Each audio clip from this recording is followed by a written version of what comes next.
Oh my gosh. I just woke up and is that an elephant fountain of chocolate over there? Why? Why am I in this weird room? Gosh. Hello everybody, my name is KirkpattieCake. I'm an author and robot, and yes, I am in a weird room, because today is Lmiay, and last month I asked you guys to write stories where characters woke up in a strange room and you either needed to tell me how they got there or what happened afterwards. So I'm looking forward to reading your guys' stories. I know I'm the greatest actor of all time. Where's my Golden Globe? I don't know. But before we get started, here are a couple of announcements. Number one, obviously, it's April, so the new Lmiay challenge is up in the comments down below, or the description down below.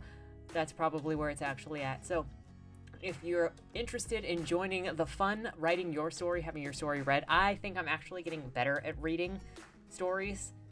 We'll see once we actually get started on the business here.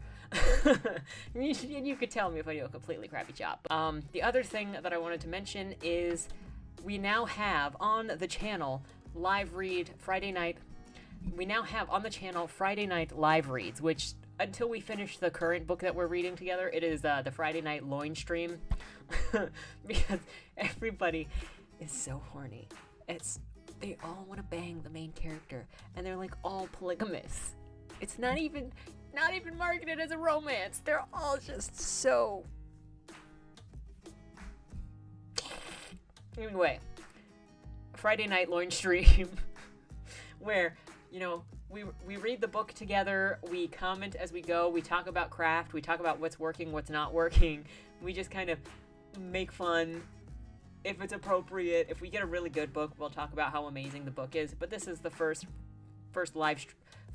book of the live streamness. So if you'd like to join us for that, I stream every Friday now for the last 3 weeks. Tomorrow makes the 1 month anniversary of the Friday night loin stream. So holla. It started out with hard nipples and red lingerie last time. So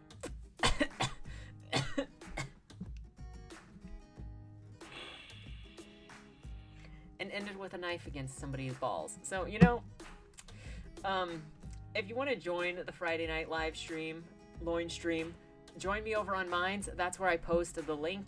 So with all that said, I guess the last thing is to keep your attention eyes. I should stop mentioning it until it just comes out because we've got some time. But Dead End Drive, the audiobook, is on its way, and Steakhouse Books is preparing to launch its second release later this year. The cover is so beautiful. Look at it. Right? Oh my gosh, right? Okay, so that's all the things. Now, enough about me. Let's talk about you guys. I'm so ready for this. I'm so excited. Okay, so I told you the prompt for April was your character wakes up in a strange room. What happened to get them there? Or what happens next? Because I wanted to give options, right? The first submission is by Careful Rogue. Kieran's eyes snapped open and then shut again as the rush of pain from the injuries he had sustained returned in the rush of returned consciousness. Fighting through the pain, he felt around him, searching for a hooded lantern he had, knowing it should be close. His fingers alighted upon his dagger, pittons, rope, and a flask with an imprint of a cross, and then the wired handle of the lamp. He reached into his belt and withdrew the flint and struck the striker until light rushed to fill the space. Simple hewn walls greeted him, enclosing a small room, a door of some decrepit gray wood enclosing the space. The sight brought just as much pain as waking did, and he nursed his head and eyes with his hand and its shadow. His mind supplied images of a cloaked skeleton that had been on the other side of the doorway when he had burst through, his party behind him as the butt of his spear drove toward the center of the cloak in an antechamber with 3 doors embedded in 4 walls. Then he remembered being engulfed in darkness, smashing into something, and that was it. As he examined the walls, he realized it was the back wall of the room based on the way he had fumbled upon walking. The dent in his helm, all the more convincing evidence of what had happened. Kieran pounded his free hand against the ground and stood, fetching his gear that had fallen loose, reattaching them to the hooks and loops, into the loose sheaths and pockets. He pushed the helm down to his bow and set a strap this time, and withdrew his map, glancing at it, searching for clues before tucking it away. How fortunate, he mused, to have this equipment with him, and to have leather instead of mail. If he was alone, without Merrick's cunning, he would need all the advantage he could get. He pulled on the door and shoved the lantern out with himself, glancing left and right down the corridor, consuming the details, matching them to his map, looking for clues. Unadorned, empty corridors that dropped away, darkness followed, and he sighed in relief as he started walking down the corridor to the right, counting his steps. Using a piece of chalk, he drew an L on the wall, marking his path in case he had looped. He was fortunate to have his gear. Had he lost his light, he would have died in the dark. Lost, rations, to hunger and thirst, chalk going in circles until collapsed. He could walk for hours at least, provided that he had the light to guide his meager eyes. He'd use it all in contribution to his goals, to find the others, to get out. He encountered a branch and marked it, turning right. The same gray walls stretched off into the darkness, but there was a sound, faint, but something there. As he advanced, he thought that it was water trickling down the rock from somewhere above. He reached a second branch, a right hallway and door equally as decrepit. He checked the corner, tested the door, and then cracked it open, rolling in with its motion.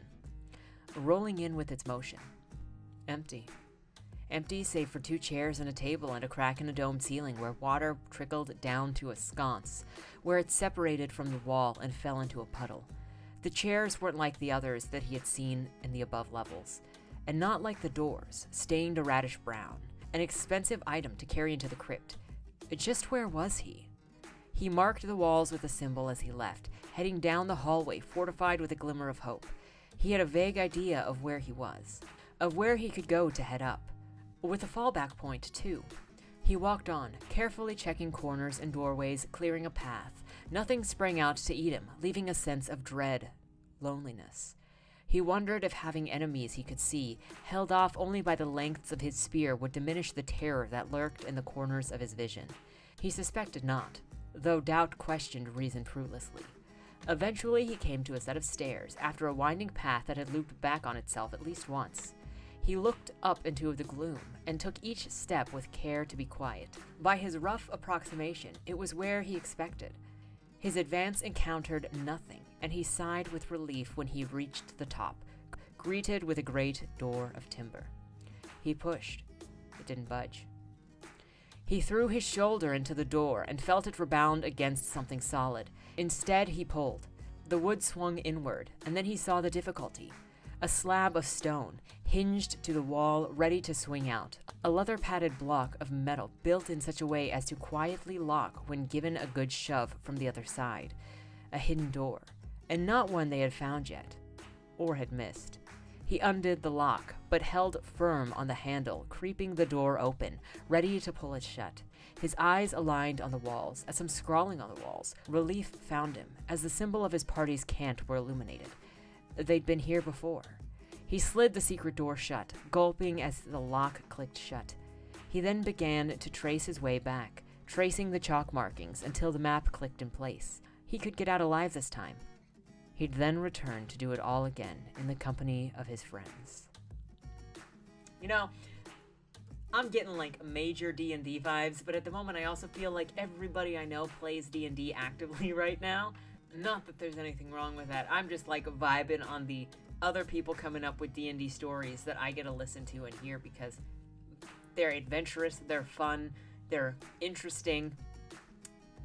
Oh yeah, I'm down for this. I want to know more about this hero. Hero, you know, in whatever terms that you want to do. But I'm interested in this Kieran character.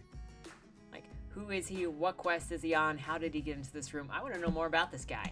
There was a lot of suspense in here as he moved about and discovered the place. The descriptions, the tension in the way that the narration was written, very nice. Very nice. Slowly moving stuff forward. Careful, Rogue. Thank you so much for submitting because this was very fun to read. I hope you'll submit again. I want to know more about this guy. Is this an established character? Or was this somebody that you came up with just for this prompt when you were asked? I'm very interested. The next story is by Steve Straffus Jr.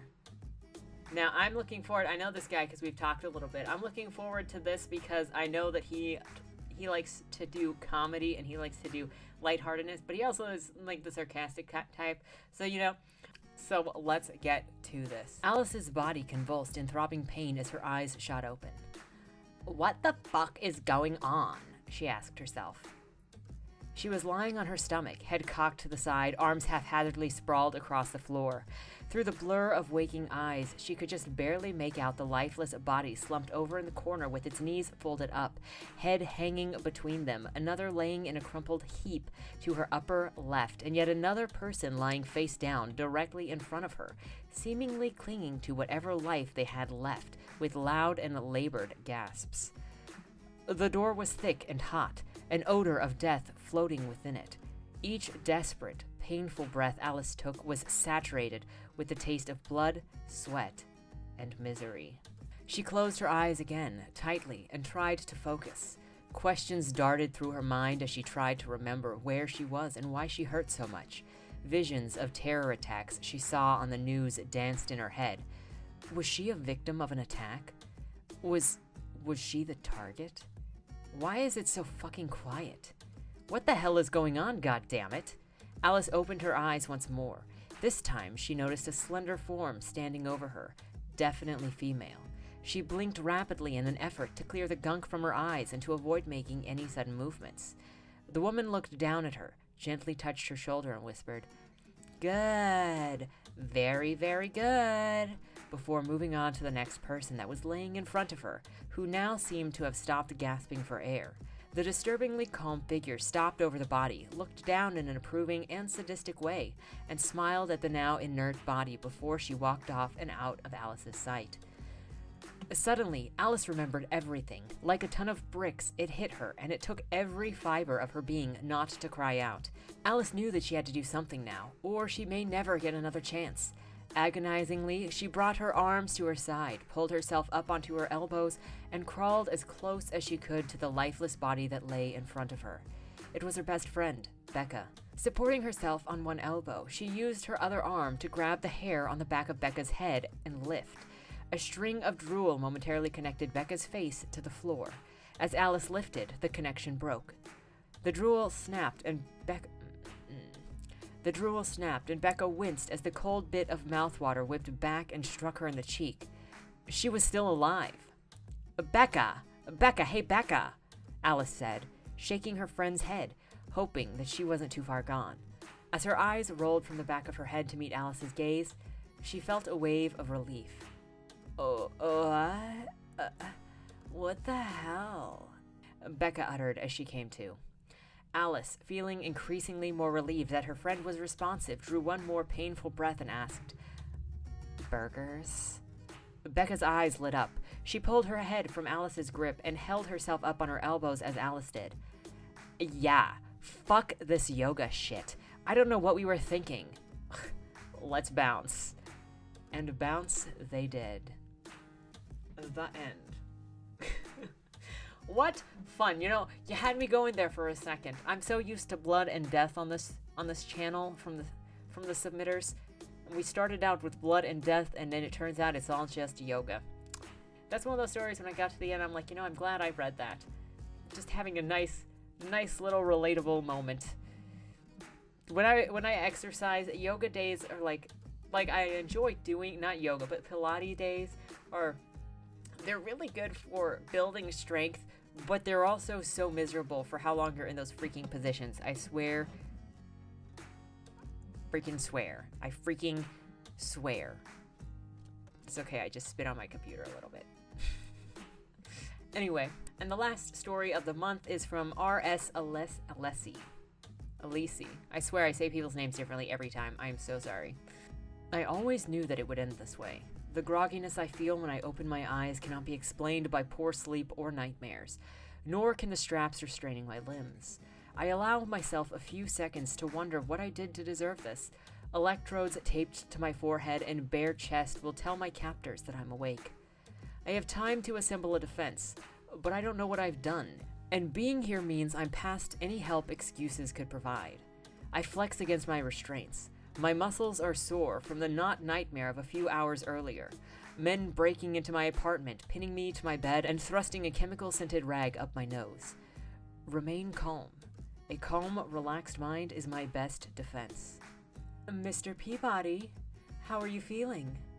The voice is female and piped in from unseen speakers. I rotate my head to look around. The room is plain and unadorned, a space devoid of anything except for me, the bed, and a bare hanging light bulb.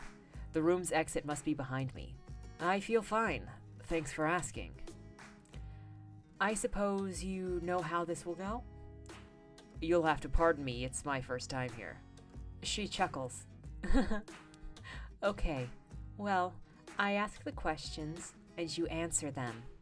I consider asking if she wants me to answer truthfully, but an intravenous needle inserted midway down my forearm suggests solutions she'll explore should the need arise. The questions start simply. What did I have for breakfast on the morning of September 14th? Who did I interact with between the hours of 8 and 10 a.m.? Which files did I access during that time? Did I make any modifications to... Stop, I say. An exceptional brain occupies my skull. A brain so exceptional it attracted the attention of my current employer and made me the lead candidate for the job they offered me.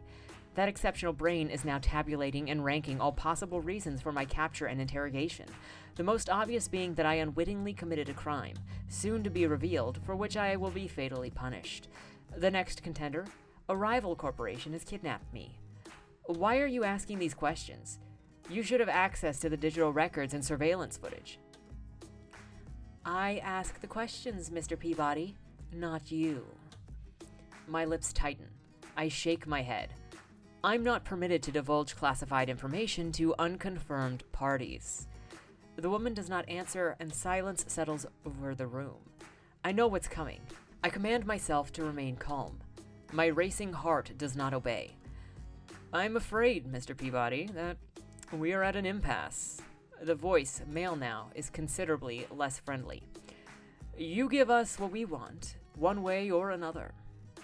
My arm burns. Fiery lines march to my fingers and elbow. I want to scratch myself, or better, remove the offending IV. Wait! The burning sharpens.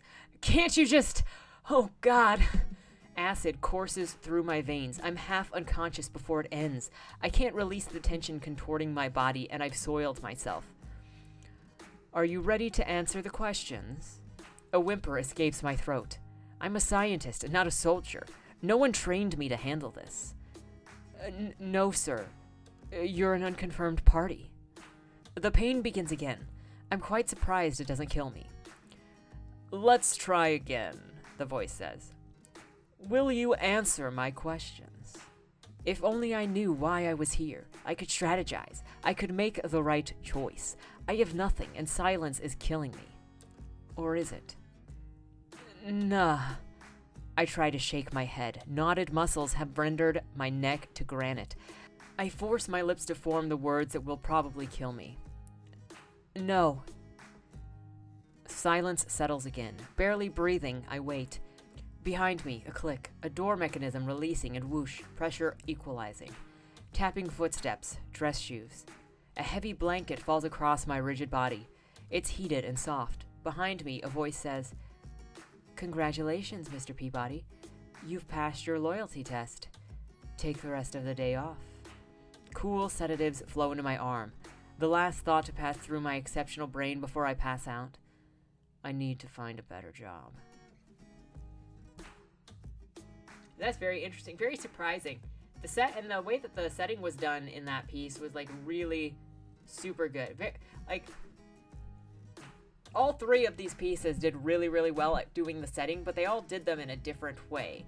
And the suspense in this and the way that the character was recognizing what's around him and telling the reader what's around him as the story was going was very, very nicely done. And the building tension going throughout as each thing was added between the interactions with these speakers. Very nice. And that just goes to everybody who submitted this week, this month. Thank you so much. You guys are incredible. I loved reading these stories. They all have such different perspectives, and this is one of the reasons that I love something like Lmiay, where you can give people the same prompt, and the stories tell such different perspectives. They have such different experiences. They have such different emotions and worlds behind them, and it's so fun to hear your guys' voices and to share the worlds that you guys see, and for me to experience the worlds that you guys see. So thank you so much for being a part of this series, and if you guys enjoyed the works of these three fabulous authors, follow them wherever you see them, and show them some love in the comments down below. With that said, don't forget to submit for next month's Lmiay. It is currently available, and I'm looking forward to reading you guys later. With that said, join me tomorrow on the live read / loin read by following me over on Minds, and I guess I'll see you later. Have a good weekend, and don't die. Dear Madam Astra, that's me. We regret to inform you that on August 1st, your employer, Agatha Jane Benedict, owner of the Benedict estate, peacefully passed away in her sleep. Oh, that's so sad.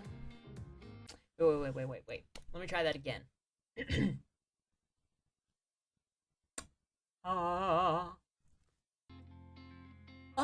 my goodness, that's so sad. Yeah, I think I'm ready. With millions of dollars on the line and the opportunity for your every need to be taken care of for life, tell me, is there anything more valuable than that? I didn't think so. Dead End Drive is a dark comedy novel that makes 3 promises. 1, an illustrious estate in Louisiana. 2, an opulent dinner affair for all in attendance.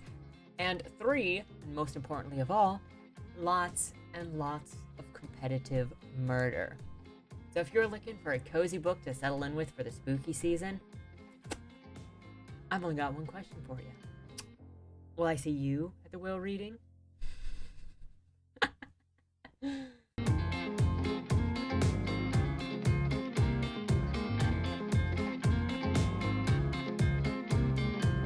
Only losers lose!